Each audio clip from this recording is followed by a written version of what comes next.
Hello, welcome to Smart Investing Market Insights. I'm Krista Das, and today we're going to focus on the currency market. There are valuation plays in currencies just as there are valuation plays in stocks. The difference is there are only a few currencies to choose from. But because large valuation gaps happen infrequently between the world's major currencies, the euro, yen, pound, Swiss franc, Canadian dollar, and Australian dollar, for example, it usually sets up an excellent long-term trading opportunity. Here with me today is Jack Crooks, founder of Crooks Currency, to discuss the huge valuation gap in the currency market and to show us how to play it. Jack, welcome to the program. Thanks for having me, Krista. Happy to be here. Jack, can you tell us how fundamental currency valuation is measured? Sure. There's a term called purchasing power parity theory. And what it does, it tries to equalize the value of currencies across some synthetic international basket of goods to try and get an equal weighting of what the real value of the underlying currencies represent. The best way to do it, the best single way to look at this is through what The Economist magazine has produced called the Big Mac Index. They keep it simple. Instead of creating this synthetic basket, they use a McDonald's Big Mac sandwich, which is what everybody can understand. And depending on what the currency buys locally in Big Mac relative to what the U.S. dollar cost of a Big Mac is, it determines whether or not we have some under or overvaluations. It's pretty straightforward. But there must be limitations to this model. Can it be used in both long and short-term plays? There is a limitation, and it is limited on the short term. These are long-term fundamentals that we're talking about here. So if you use this as a trading tool, you have to think of this as long-term.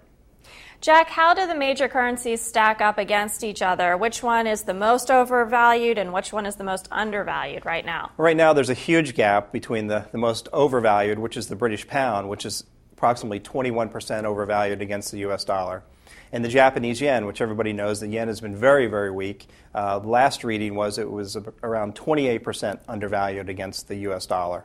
So if you add those two together, that's a big, big gap in the currency market, 48%, close to 50% now we're probably looking at, given that the yen has weakened over the last couple of days.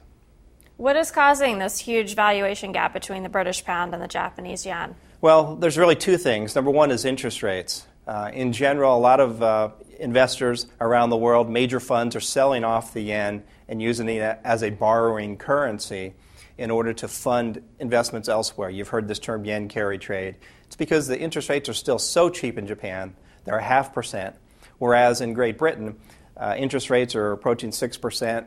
And one of the plays is simply borrow yen and buy British pounds. So that's one of the biggest gaps. The second thing is the British economy has been just steaming along over the last couple of years. But now with the interest rates up in the 6% range, we could see a pullback in consumer spending and a slowdown in the British economy. And it just so happens that the Japanese economy is starting to get some real momentum. In fact, they had the greatest GDP in the first quarter this year compared to the euro and the U.S. So the economy is starting to gen. So I think we're setting up for a great trade in here. So Jack, tell us, how can investors take advantage of this trade? There's really three ways to do this. And again, you're thinking long term.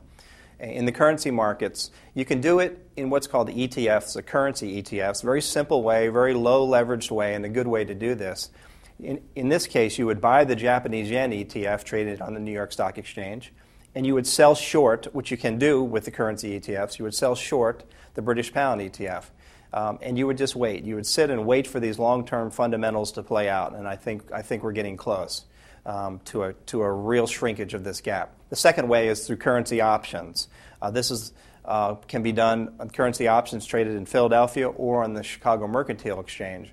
Again, you're looking long term, so you want to go out as far as you can with the option.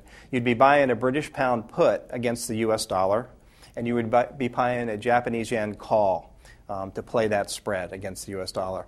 Just to make it clear, options only trade against the U.S. dollar in the currency markets. That's why you would have to do them against the U.S. dollar. You could also go into the spot Forex market or the currency futures market, in which case you would just simply buy a British pound against the dollar and sell the Japanese yen against the dollar. In this case, you can do it in what's called a cross-rate trade. You don't have to go with the dollar. You can go directly to it and buy what's called a British pound, Japanese yen cross, and you would sell that actually. I said buy. You would sell that in the Forex market. I would do that with low leverage and just let this play out, let this fundamental play out, because I think we're at a time in which it could start playing out for us. So bottom line, even using a minimal amount of leverage, this trade could be a huge winner. It could, if you think about it. A 48% gap in this trade. If you use 2-to-1 leverage, which is very, very low, in ETFs, you're looking at close to 100% gain. If you use even 20 times leverage in the Forex markets, which is very low, those numbers get very, very large. Jack, great information. Thanks for joining us. Thanks for having me. I appreciate it. You can learn more about Jack's trading research service, Crooks on Currencies, right here on TaipanFinancialNews.com. Thanks for watching. Until next time, happy investing.